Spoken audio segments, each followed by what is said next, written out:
Church, मस्जिद, मंदिरों आदि जैसे पूजा स्थलों से फ़ायदा किसको और क्यों?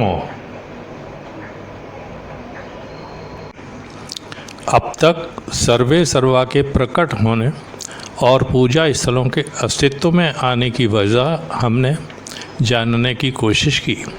आज हम समझने की कोशिश करते हैं इन सब के पीछे का कारण, क्योंकि वजह ही वो नींव होती है जिस पर इमारत खड़ी की जाती है।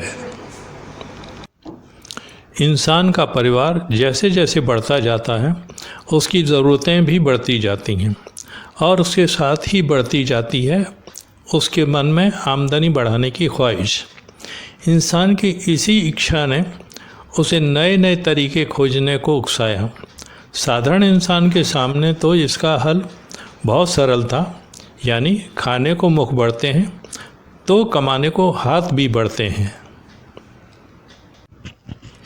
लेकिन एक छोटा सा दल था समाज का, ज्ञानियों का, अर्थात वो लोग जो बुद्धिमान कहलाते थे। उन्हें पढ़ने और पढ़ाने के अलावा और कुछ आता ही नहीं था।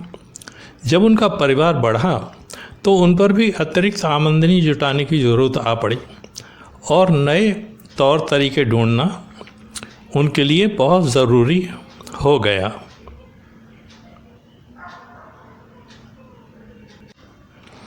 यूँ तो राजाओं से उन्हें भरपूर मदद मिलती रहती थी, लेकिन एक अतिरिक्त स्रोत की भी आवश्यकता महसूस की गई होगी। यह आमदनी उन्हीं लोगों से हो सकती थी जिनके वो मार्गदर्शक थे, और ये वह समाज था जिसे दूसरी श्रेणी का मानते थे। उनसे समय समय पर धन निकालने का तरीका ढूंढना भी बहुत ज़रूरी था।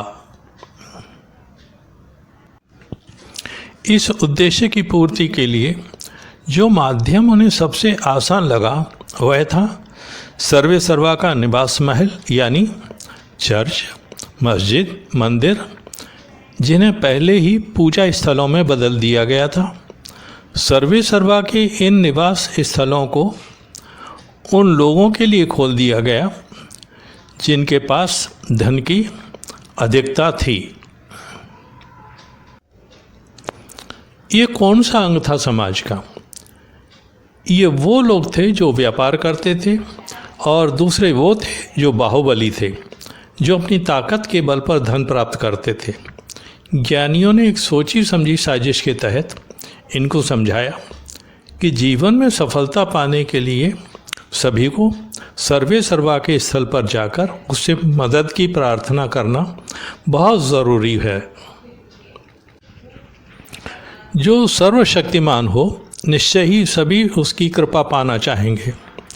इस प्रकार सभी लोगों में ये होड़ लग गई कि कौन अधिक से अधिक सर्वे सर्वा को अपनी ओर आकर्षित कर सकता है। इस कार्य में धन ने प्रमुख भूमिका निभाई। लोग अधिक से अधिक धन व वस्तुएं सर्वे सर्वा को भेंट चढ़ाने लगे और ज्ञानियों की यह चाल सफल हो गई।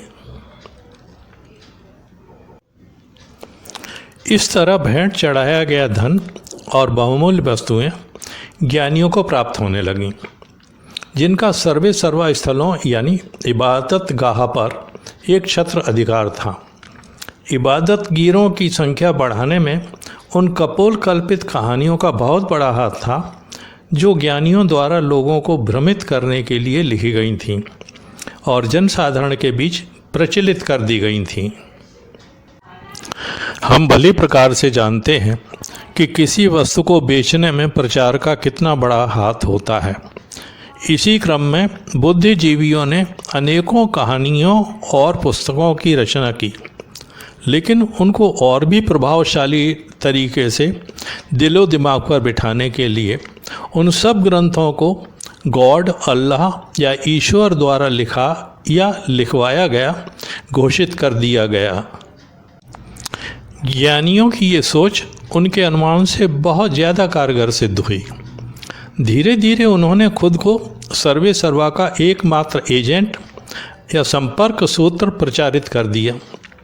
लोगों में ये धारणा बन गई कि उनका कल्याण सर्वे सर्वा द्वारा नियुक्त व्यक्ति के ही हाथ में है इस तरह ज्ञानी खुद को सर्वे सर्वा के समकक्ष बिठाने में सफल हो गए और फिर हुई ज्ञानियों को लुभाने की होड़। ज्ञानियों का रुतबा ज्यों-ज्यों बढ़ता गया, समाज में लोगों में आपस की दूरी बढ़ती गई। सर्वे सर्वा के स्थलों तक समाज के कुछ धनाढ्यों की ही पहुंच थी। समाज का एक बहुत बड़ा हिस्सा सर्वे सर्वा के स्थलों से दूर ही रखा गया, क्योंकि उनके पास धन तो था ही नहीं। ये वो लोग थे जो सेवा कार्य में जुटे हुए थे और बदले में गुजारे भर को सामान मिल जाता था। इस तरह कुचक्र रचकर तथा कथित विद्वानों ने अपने स्वार्थ सिद्धि के लिए समाज को उस कगार पर लाकर खड़ा कर दिया जहाँ से समाज का बहुत बड़ा हिस्सा गरीबी की खाई में जा गिरा और एक बहुत छोटा हिस्सा धन के सागर में गोते लगाने लगा।